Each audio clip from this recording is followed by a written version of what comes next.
আমাদের মোল্লাপাড়া বাজারে পেঁয়াজের হাট। আজকের বাজার 2600 টাকা। রসুন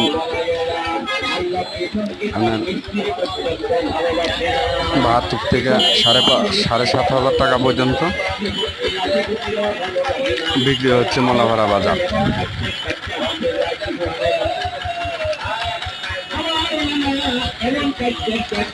ধন্যবাদ।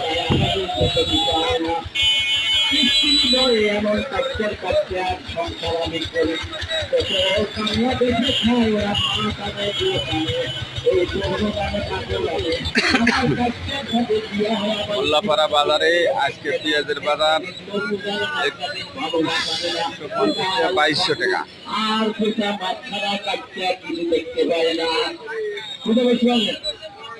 এই কি ফোন কাছ থেকে আত্মীয় স্বজন দেখতে পারে না।